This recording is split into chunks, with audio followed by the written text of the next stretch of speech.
On est de retour ici à la Gamine Rouen. Comment ça va, Rouen? Il fallait que je la fasse quand même.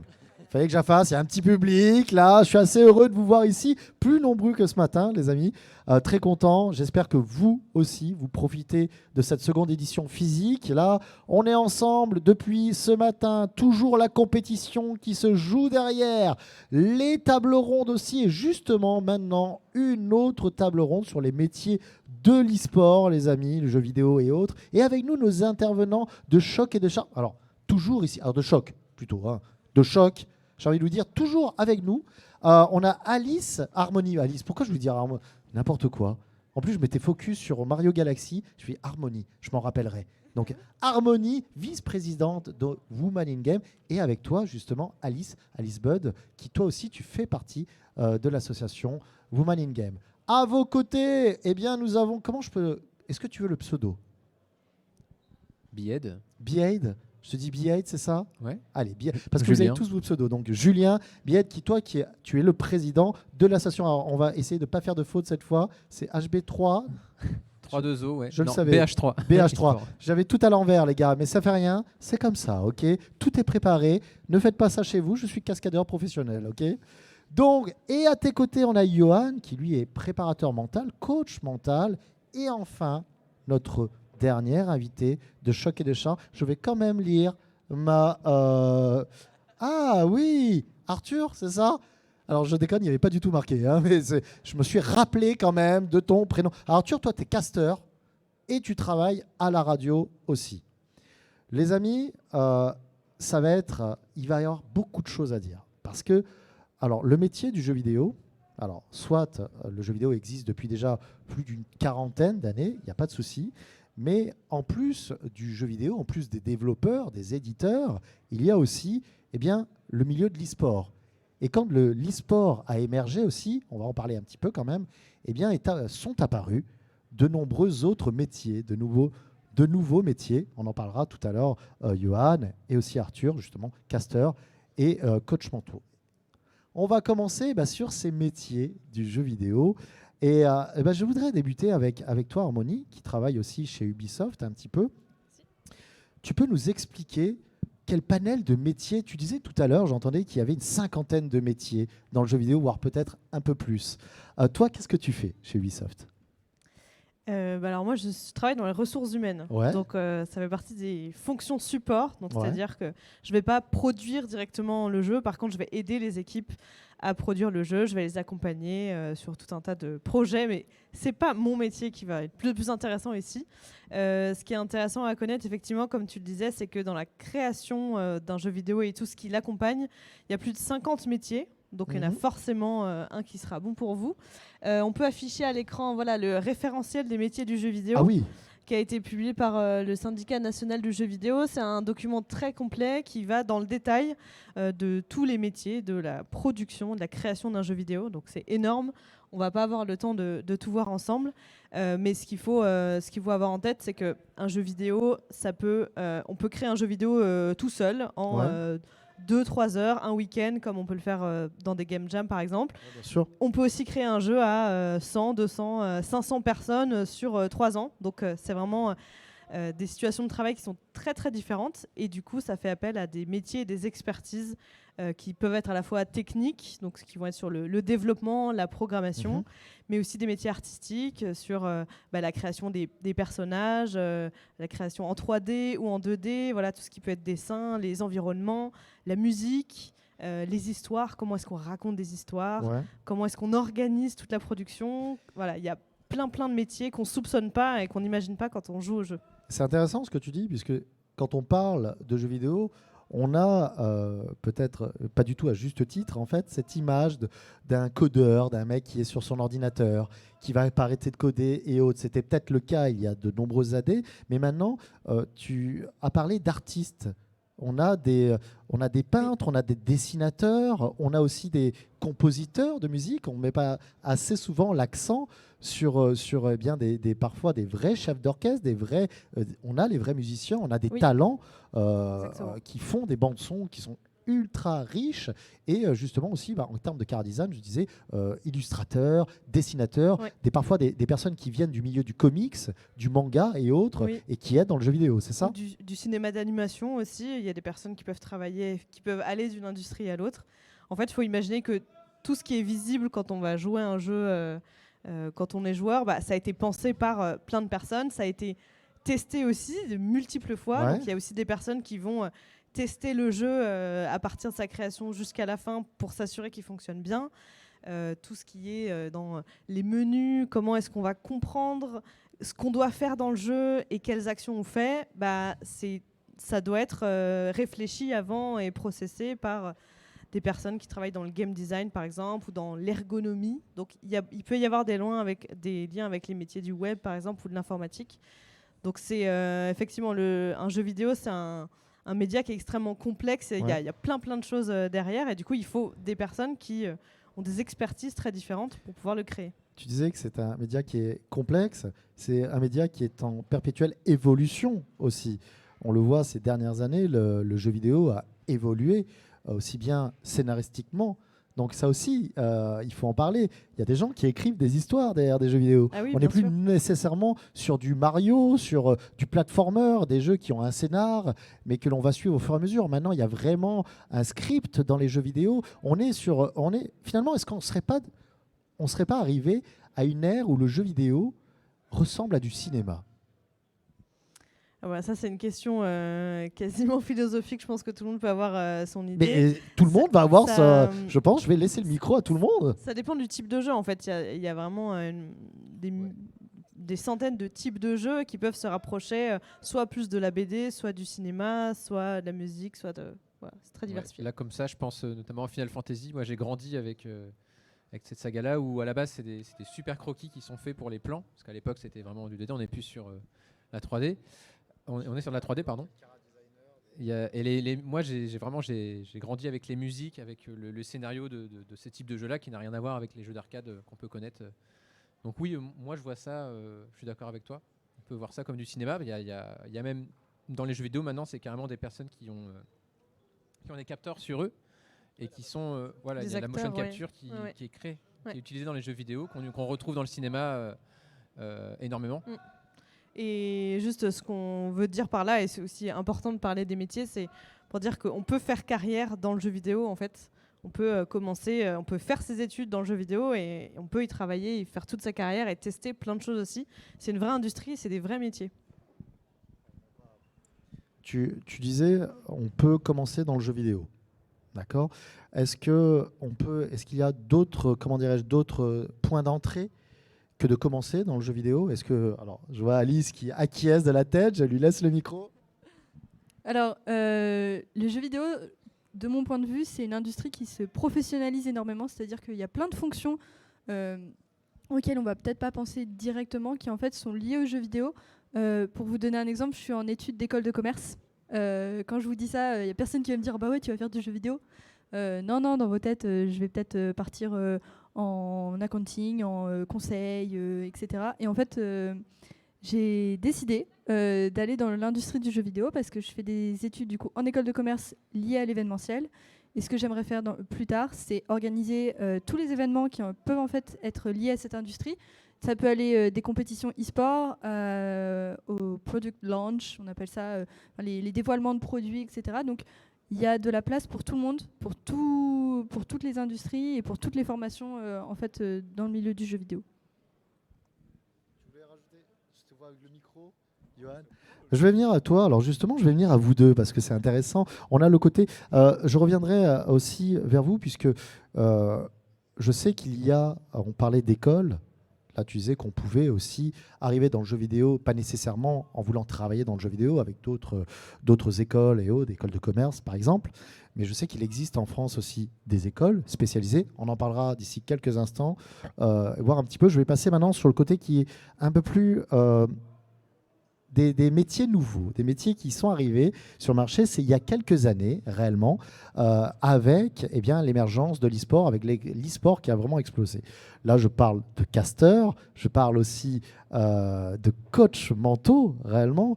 Alors, Johan, toi, tu es coach mental, tu es préparateur mental. Est-ce que tu peux m'en parler? En fait, tu peux nous dire, il y a peut-être des gens qui se disent, qu'est-ce que c'est qu'un coach mental? On en rigolait il y a quelques heures, on se disait, moi, tu sais, quand on parle de coach mental, on a souvent dans la tête l'image de quelqu'un qui est derrière un joueur qui va faire, vas-y là, tu dois performer, vas-y. Et est-ce que c'est vraiment comme ça alors? Alors non, ce n'est pas vraiment comme ça. Spoil, non. Spoil, non. Et on aura tout l'occasion d'en discuter après. Tout à l'heure, bien sûr. Exactement, parce qu'on va rentrer en profondeur dans le sujet avec l'intention d'éveiller un petit peu qu'est-ce que c'est que le coaching mental. Mais là, plus généralement, vu qu'on parle des métiers de l'e-sport, quelque part, c'est tous les métiers de la performance qui se sont développés. Ouais. C'est-à-dire, on est passé du stade où on a le joueur de jeux vidéo qui est tout seul et qui a envie de progresser, devenir meilleur. Ah, ok, l'écosystème se professionnalise et des métiers émergent, comme l'a fait le sport 10 ans avant. C'est-à-dire tous les métiers qui vont accompagner la performance. Donc, à savoir, première chose, coach technique, du coup. Premier ajout qu'il y a eu et qui est aujourd'hui une évidence, c'est on a un coach technique. Deuxième ajout, ça a été le manager. Ok, maintenant on a des managers qui gèrent les équipes, qui nous amènent, qui nous déchargent de ça. Les community managers. Et du coup, petit à petit, il y a tous les métiers, évidemment, qui rajoutent des dimensions à la performance, à savoir coaching mental, nutritionniste. Il y a des équipes avec qui j'ai travaillé où il y a même un coach sportif qui Oui, bien accompagne. sûr. Il y a de Et plus donc, en plus sur les tous ces structures métiers se développent. des salles de sport, carrément, des salles de Exactement. muscu, vraiment pour les compétiteurs. Parce que est-ce que finalement, l'e-sport et le sport, ce ne seraient pas les deux faces d'une pièce, en fait, les deux faces différentes d'une pièce? Est-ce qu'il y a des rapports quand même entre le sport et l'e-sport? Enfin, tout du moins, de plus en plus. En fait, je crois que ça prend le même chemin. Et il y a même une borne intermédiaire entre le sport et l'e-sport, c'est le poker. Je connais aussi extrêmement bien cet environnement. Et il est à mi-chemin entre les deux, c'est-à-dire qu'en termes de professionnalisation, le sport a de l'avance, le poker est derrière, l'e-sport arrive encore après. Et donc, du coup, quelque part, on voit vraiment une logique qui se dessine. Ok, il y a de plus en plus de professionnalisation et les choses qui s'ajoutent, ce sont les mêmes en fait. On va supporter la performance avec de plus en plus d'outils pour que le joueur ait juste à se focaliser sur sa perf et créer du résultat.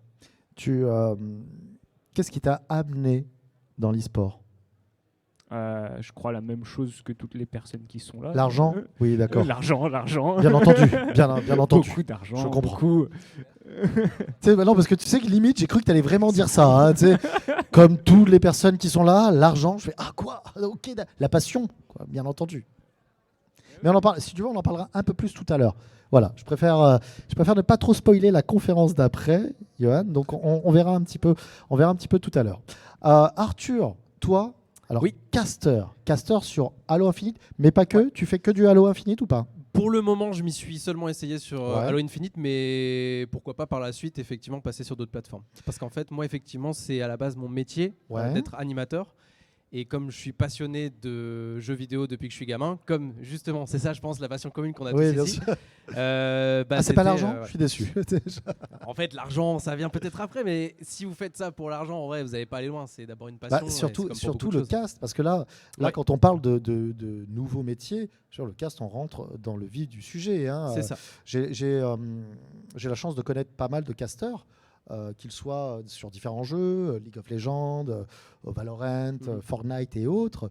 Et croyez-moi, la plupart ne sont pas nécessairement payés, à part quand ils font des Non. prestations. C'est vrai. Oui, mais c'est un métier que l'on apprend. Alors, c'est marrant, mais tu disais que tu étais animateur. Tu es animateur Ouais. de radio à C'est la ça. base, c'est ça? En fait, j'étais journaliste, puis animateur radio. Mhm, J'ai fait plusieurs matinales dans des radios de la région Hauts-de-France. bien sûr. Et en fait, le cast, donc pour ceux qui ne connaissent pas, le cast, c'est le commentaire sportif, Ouais. mais pour l'e-sport. Donc c'est comme quand vous écoutez Margoton et compagnie en matin un match de foot. Ouais. Bon bah voilà, vous regardez des compètes sur Halo, sur Rocket League, etc. Vous avez des personnes qui commentent le jeu pour essayer d'insuffler un peu de tension, de hype, etc. De motiver un petit peu et d'expliquer effectivement ce qui se passe. Alors, c'est vrai que cette profession, elle a quand même débarqué avec le stream.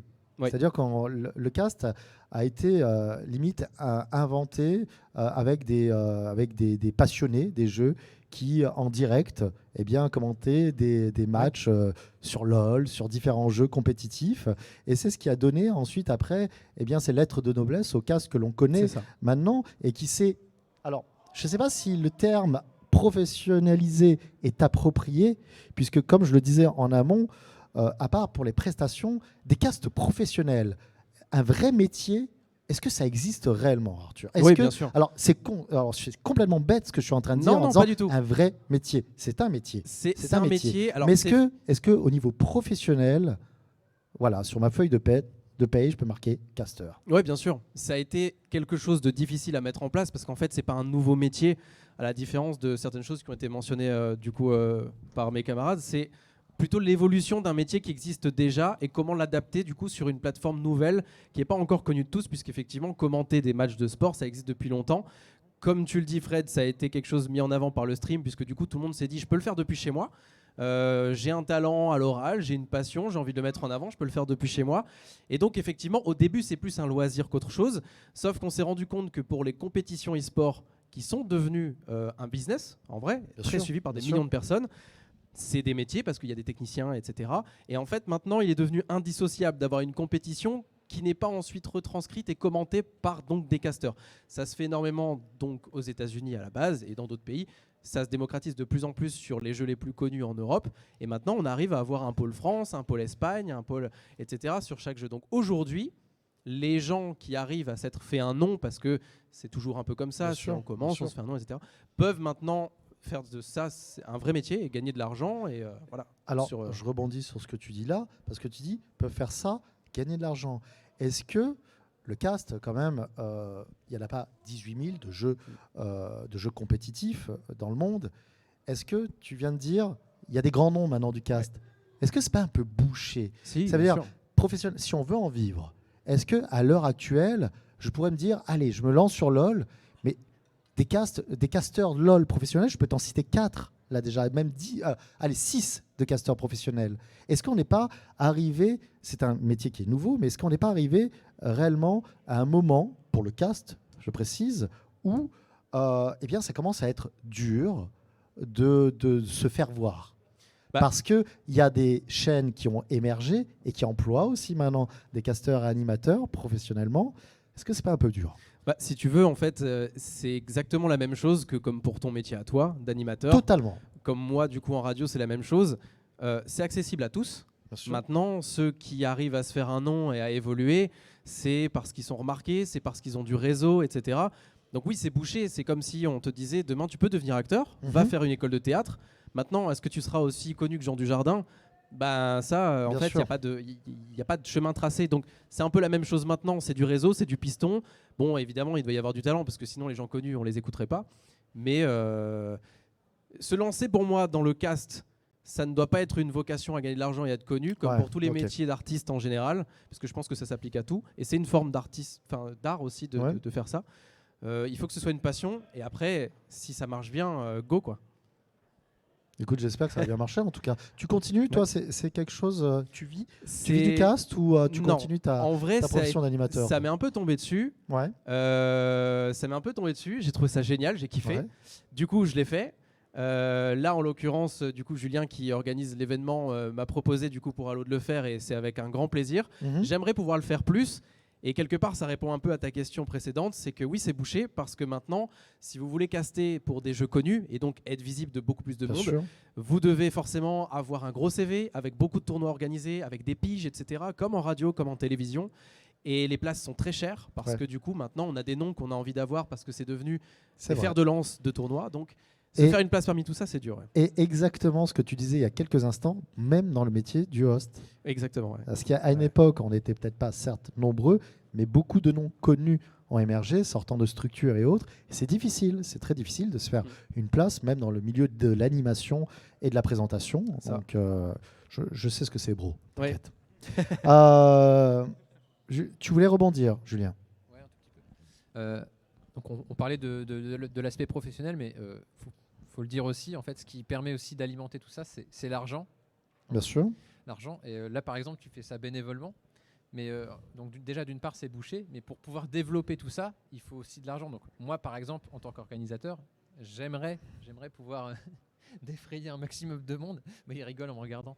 Mais oui, il y a ça qui joue aussi. C'est que l'e-sport, c'est quelque chose qui se démocratise à fond. Mais il y a encore pas mal d'associations comme la nôtre, en fait, qui organisent des festivals. Donc moi, je cherche des régisseurs, des casteurs, des hosts, mais on n'a pas encore vraiment un pouvoir financier pour pour justement défrayer toutes ces personnes-là et pour pouvoir, comme tu dis, en vivre. Parce que professionnel, c'est une chose, mais pouvoir en vivre, c'est très compliqué. C'est là la différence que je voulais mettre en avant. Alors, justement, Julien, toi, tu es le président de ton association e-sportive. Qu'est-ce qui t'a donné envie de créer cette association ? Alors, qu'est-ce qui m'a donné envie ? C'est tout simplement parce que j'étais joueur à l'époque sur Halo Infinite, justement, comme par hasard.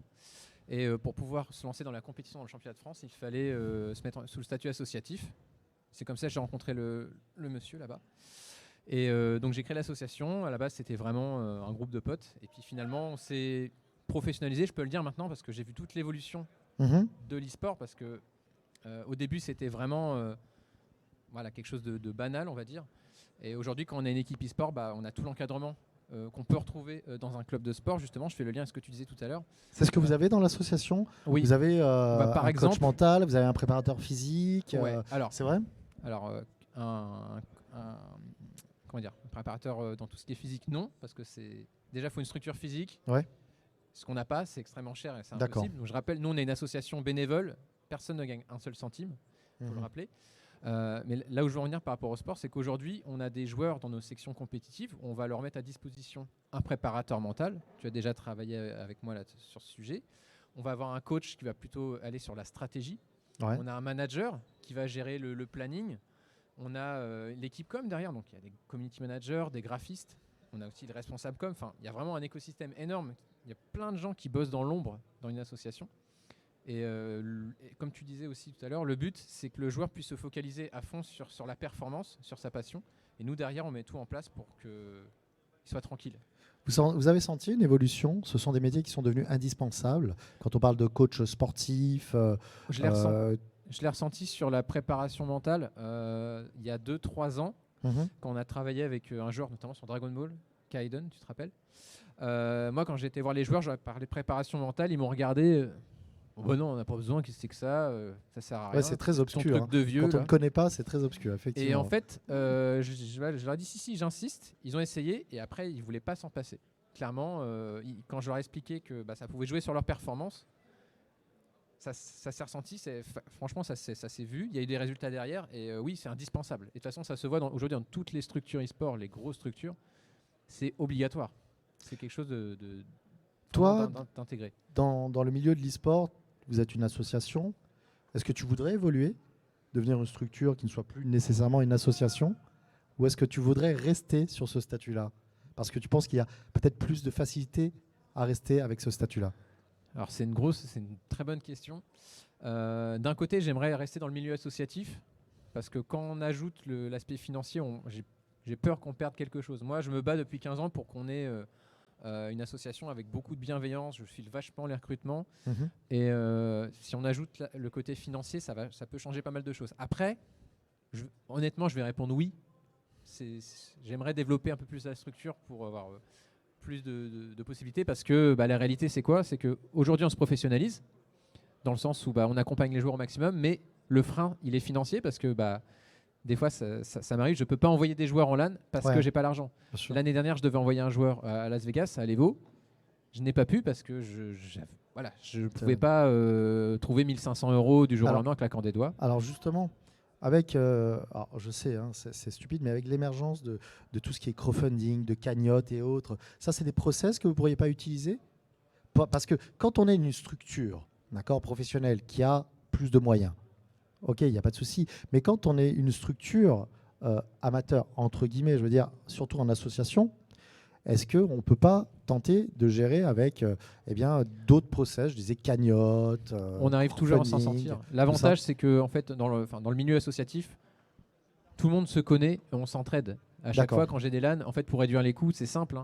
Je vais les faire héberger chez des amis, chez d'autres structures. On fait beaucoup de covoiturage. On essaie de diminuer les coûts tout simplement parce que tout ce qu'on va gratter en fait sur chaque événement, ça va nous permettre de financer les autres LAN à côté. Ok, très bien. Harmonie, Alice, je reviens vers vous par rapport à l'apprentissage justement des métiers du jeu vidéo. J'étais resté sur le fait qu'il y a des écoles en France qui existent, mais je sais aussi qu'il y a des traquenards. Il y a aussi des écoles qui se disent officielles, mais où on ne risque pas d'aboutir. Quels sont, d'après vous, les tips? Quelle serait vraiment la bonne école? Comment on doit procéder si on a envie d'apprendre le jeu vidéo ou d'apprendre comment faire un jeu vidéo et autres? Alors, c'est une question très vaste. Il y a plusieurs sous-questions. La réponse la plus facile, c'est comment est-ce qu'on s'entraîne à faire des jeux vidéo? Il faut en faire. En fait, la première règle, avant de Il y a des choisir logiciels son qui existent. école, etc., le meilleur moyen de découvrir si on aime faire du jeu vidéo et d'en faire, c'est d'en faire chez soi. Il y a plein de logiciels gratuits qui permettent de commencer à créer des petits jeux de plateforme, de créer ses avatars. Il y a vraiment plein de choses. Il y a des ressources sur le site de Women Games. Si vous cherchez un petit peu en ligne, il y en a plein. Il y a des événements qui s'appellent des Game Jam, où c'est pendant 1 ou 2 jours ou un petit peu plus. On va se mettre en équipe, chacun aura un rôle et on va créer un jeu en un week-end et on verra ce que ça donne. L'objectif, c'est pas de vendre le jeu après, mais c'est juste de s'entraîner. D'accord. Donc vraiment, quel que soit votre niveau et là où vous en êtes dans vos études ou votre carrière, le meilleur conseil, c'est de faire des jeux vidéo, de s'entraîner, de dessiner si on est artiste, de programmer si on est programmeuse, etc. Parce que c'est ça qui va vous donner de l'expérience et c'est ce que vous pourrez valoriser ensuite, soit pour rentrer dans une école, soit pour avoir un job après. C'est comme ce que disait tout à l'heure Arthur sur le CAS. Voilà, au bout d'un moment, il faut commencer quelque part, donc on le fait de notre côté, de manière un peu bénévole, en espérant ensuite que ça puisse déboucher ailleurs. Et ensuite, sur les écoles, Alice, je te laisserai compléter. Il y a différents types d'écoles dans le jeu vidéo, mais ça existe. Il y a des écoles qui existent depuis plus de 10 ans, en fait, pour créer du jeu vidéo. Donc, il y a aussi des nouvelles écoles. Ouais. Ce que tu disais sur le Traquenard, je pense que tu parles des écoles payantes. Parce qu'effectivement, il y a beaucoup d'écoles de jeux vidéo qui sont privées. Donc, c'est une réalité. La majorité des écoles en France qui sont spécialisées sur le jeu vidéo sont privées. Ouais. Et du coup, faut avoir les financements. Il y a notamment un organisme qui s'appelle la Bourse du jeu vidéo qui va aider des jeunes étudiants qui n'ont pas les moyens à payer leurs études. C'est quelque chose d'assez nouveau, ça a 2-3 ans. Ils ne peuvent pas financer tout le monde, mais en tout cas, il y a ce début-là qui permet d'aider à financer. Et ensuite, il y a des écoles aussi, évidemment, publiques. Il y a des facultés. Il y a l'Engmin, qui est une école de jeux vidéo à Angoulême. Il y en a une à Montpellier aussi. Il y a des écoles aussi qui sont publiques. Voilà, reste à savoir où est-ce qu'on est, où est-ce qu'on veut aller et quelle est la spécialité qu'on veut choisir. On peut aussi aller en école d'ingénieur pour apprendre les métiers de programmation. École d'ingénieur, il y en a qui sont publiques aussi. Donc voilà, il y a plein de possibilités. Moi, j'ai fait le choix personnellement de partir en privé parce que de base, je ne me destinais pas à cette industrie. On m'a aussi dit, c'est pas une mauvaise chose de faire du général parce que de un, ça rassure les parents, hein, on va pas se mentir. Ensuite, on va avoir aussi un panel de compétences un peu plus large. C'est-à-dire que moi, avec un background d'école de commerce actuellement, si jamais je voulais faire la production de jeux vidéo, c'est-à-dire être producteur, c'est-à-dire la personne qui va gérer le projet du jeu vidéo, comment on distribue les ressources, quel genre de talent il nous faut, sur quel planning on fait ça, et comment on fait ça. C'est-à-dire qu'avec un background d'école de commerce, c'est quelque chose qu'on peut faire, qu'on peut développer et qu'on peut apporter à l'entreprise. Et après, c'est vrai qu'il y a des écoles qui sont spécialisées dans le jeu vidéo. Tu as nommé l'Engmin qui est public. On va aussi avoir l'ISA, ISART et beaucoup d'autres écoles qui sont liées à ça. C'est vrai qu'il y en a qui sont payantes. En revanche, comme tu le disais, le meilleur moyen de savoir si on aime faire du jeu vidéo, c'est d'en faire. Et ces écoles proposent très souvent aussi des alternances qui sont des moyens très intéressants pour les parents, pour l'élève et pour l'école. C'est-à-dire que pour les parents, ça va alléger, je dirais, les coûts, parce que l'alternance, ça veut dire que l'école est payée et l'étudiant reçoit une compensation, peut-être une petite gratification ou même un salaire parfois. On gagne en expérience et ça développe aussi le réseau de l'école. Du coup, l'alternance, c'est souvent le meilleur choix qu'on peut conseiller quand on veut travailler dans l'industrie du jeu vidéo. Moi, j'ai pas eu l'occasion parce que mon programme fait pas ça, mais c'est quelque chose qui est souvent très bien mis en avant et qui est très utile pour vos CV aussi. Voilà. Alors, moi, il y a une question que je me pose, c'est y a-t-il vraiment des débouchés? est-ce que quand on sort d'une école et qu'on a envie de travailler dans le jeu vidéo, est-ce qu'on est sûr de trouver du boulot? Parce que ça, pour être franc, je pense que c'est un petit peu... Excusez-moi, je meurs. Hein. C'est un petit peu la peur de peut-être certains étudiants, certaines personnes qui ont envie de travailler dans le jeu vidéo et qui se disent, mais ok, je vais essayer d'intégrer une école, je vais essayer de faire du jeu, mais est-ce qu'il y a de la place? Oui, c'est une question qu'on peut se poser dans beaucoup d'industries créatives. Une des réponses, ce sera sur le site de l'Association française de jeux vidéo. Regardez-moi ça, comme c'est bien fait.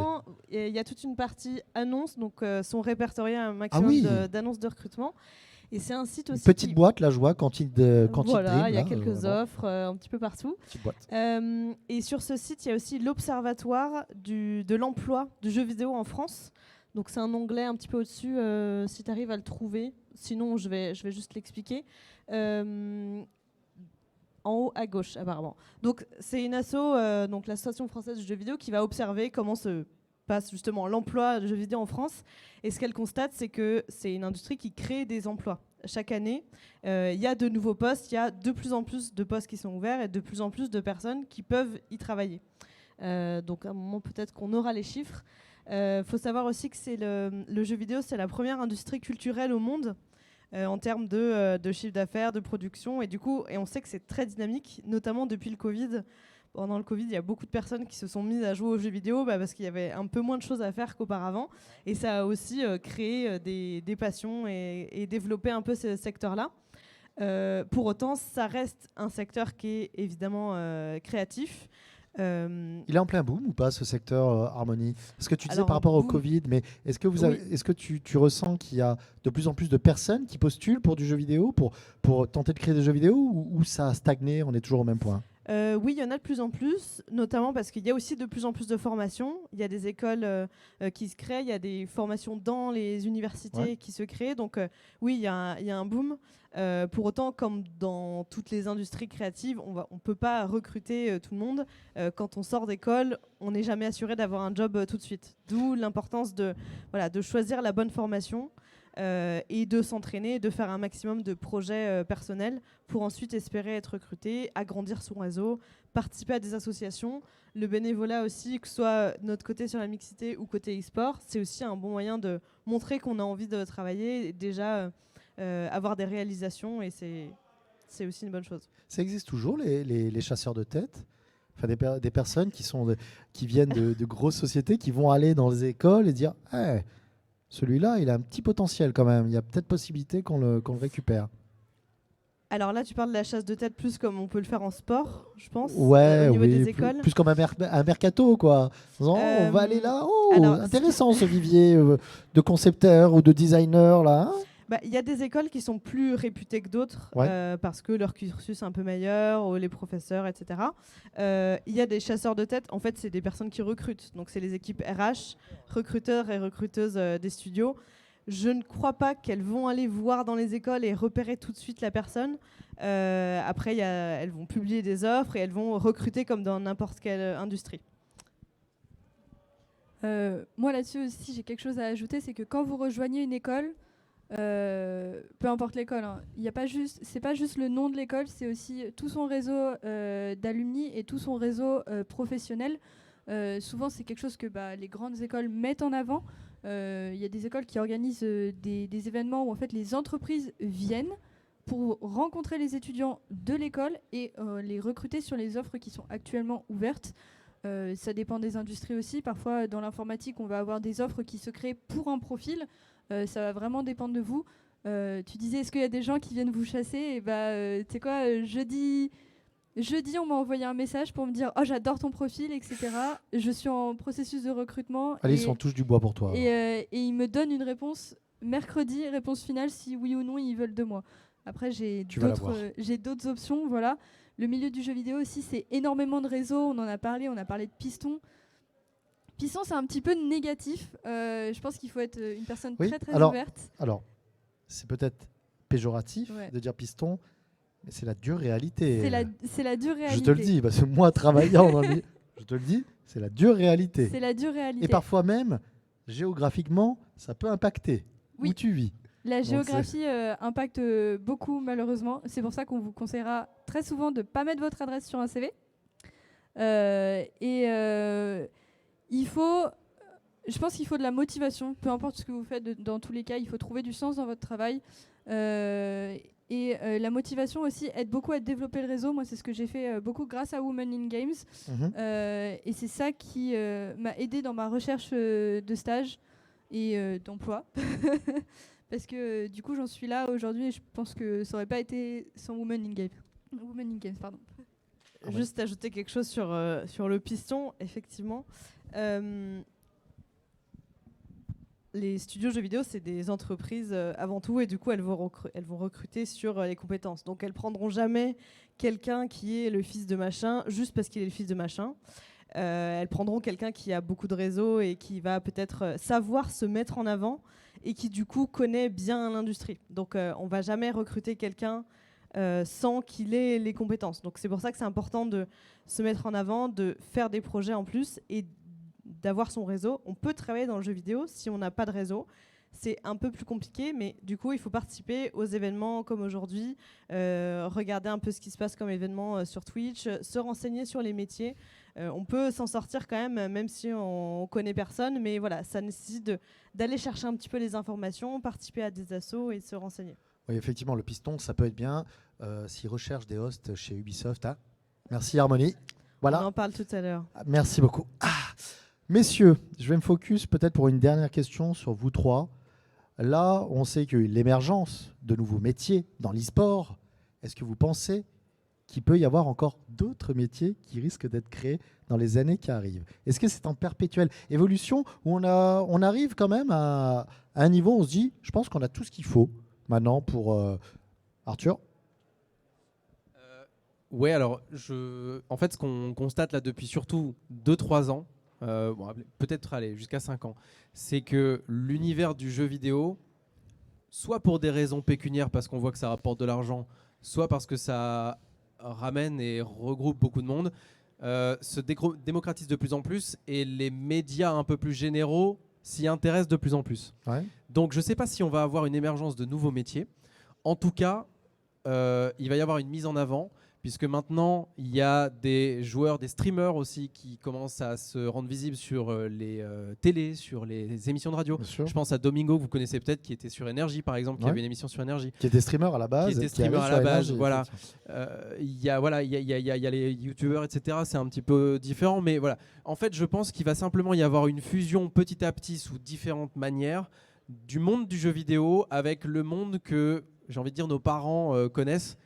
Où chez eux, le jeu vidéo, c'est des gamins dans des caves qui jouent à Tetris. Oui, c'est sûr. Voilà. D'ailleurs, c'est marrant parce que... entre guillemets. On parlait de ces métiers, mais même dans la presse écrite, maintenant dans l'équipe, il y a aussi un segment e-sport. Là, dans les équipes de foot, par exemple, moi, par exemple, je suis de Lille, je sais qu'au LOSC et à Paris et compagnie, ils ont un joueur e-sport de e-Ligue 1. Et donc, par exemple, ils font des compètes de FIFA et ils envoient des joueurs du LOSC, le joueur du PSG, machin, mais c'est du e-sport.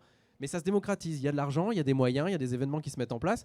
Et maintenant, peut-être qu'on va se diriger vers une médiatisation plus générale avec des chaînes télévision. On voit maintenant les youtubeurs, ils arrivent sur des émissions de TF1, etc. Bon, je pense que peut-être qu'on peut se tourner vers ça. Vous croyez réellement que d'ici quelques années, parce que ça c'était un débat qu'on avait avec d'autres intervenants du milieu de l'e-sport, vous croyez réellement qu'un jour, à la télé, sur des chaînes comme TF1, hein, je dis n'importe quoi, mais comme TF1, un jour on pourrait voir un major de ligue ou autre comme ça, alors peut-être pas à une heure de grande écoute, mais diffusé sur ces chaînes-là. Vous pensez que c'est réalisable et faisable, ça? Alors, juste avant de passer le micro, juste oui. Et d'un autre côté, je sais que, et je vais parler au nom de beaucoup, mais je pense de gamers, on n'espère pas. En fait, oui, parce que c'est chouette d'avoir davantage de personnes qui s'intéressent à ce qu'on aime et d'avoir davantage de budget pour mettre en place des choses. Et en même temps, on n'a pas envie que ça dénature ce qu'on aime aujourd'hui là-dedans et qu'on n'a pas envie de retrouver avec des censures, avec des contraintes, avec du lissage. Voilà. Aujourd'hui, vous êtes streamer, vous êtes caster, donc par exemple moi, je peux dire ce que je veux. J'ai pas quelqu'un derrière qui va me dire voilà, il faut que tu te limites, il faut que tu parles de ça. On n'est pas encore suffisamment envahi par la publicité, etc. J'ai envie de dire ça reste encore assez sain. Et il y a des aspects un peu nocifs de la médiatisation, j'ai envie de dire générale, qui font peur. Donc peut-être qu'on s'y dirigera, mais j'avoue qu'il y a, en tout cas personnellement, une partie de moi qui se dit bon, j'ai envie aussi que ça reste un peu notre monde à nous, quoi, pour l'instant. Après, moi, je suis tout à fait d'accord sur ne pas dénaturer. En revanche, le problème, c'est que Twitch ne se fait absolument pas d'argent et en fait survit juste parce que ça appartient à Amazon. Ça, c'est quelque chose qu'il faut savoir. Qu'en fait, la bande passante coûte beaucoup trop cher. La société Twitch a des problèmes financiers parce que du coup, il faut payer, je dirais, la bande passante, le fait d'utiliser Internet, ça coûte beaucoup trop cher par rapport à ce que la plateforme rapporte. Et malheureusement, je pense que le futur de Twitch est très compromis. Donc, à voir ce qui va pop après ça, mais ouais, c'est compliqué. Julien, c'est bon, c'est ce que tu voulais dire en fait, c'est ça? T'as piqué mon sujet. Oh là là, Alice, c'est pas très gentil quand même. Hein. Bon, eh bien écoutez, merci beaucoup, mesdames et messieurs, merci d'avoir participé justement à cette table ronde sur les métiers du jeu vidéo, un petit peu de l'association, enfin des associations aussi au niveau e-sport, les nouveaux métiers e-sportifs et en jeu vidéo. Je pense qu'on peut les applaudir, s'il vous plaît. Merci beaucoup. Et on se retrouve, nous, d'ici quelques instants, Johan, pour une nouvelle conférence, une nouvelle table ronde sur le métier de coach mental. Vous allez voir, c'est assez intéressant parce que je suis sûr que les 3/4 d'entre nous ne savent rien du métier de coach mental. Merci, vous êtes toujours en direct du Gaming Rouance, les amis. Il est quelle heure là? 14h59, que le temps passe vite quand on s'amuse. Mais attention, restez, puisque d'ici 1h30, à peu près 2h même, eh bien, c'est le début des hostilités avec les compétitions qui vont avoir lieu ici sur cette scène, les amis, avec du DB Fighter, il y a du Smash, il y a aussi du Halo Infinite. Et je vous rappelle que demain, pour la seconde journée, eh bien, il y aura aussi du Rocket League et du FIFA, il me semble. C'est bien cela. Vous avez vu comme je connais bien mes fiches. Non, j'ai une petite oreillette que vous ne voyez pas, c'est aussi pour ça. Je vous dis à quelques... j'allais vous dire après la page de pub, mais on n'a pas de page de pub, donc à de suite en fait, pour la nouvelle table ronde sur le coach mental. À de suite.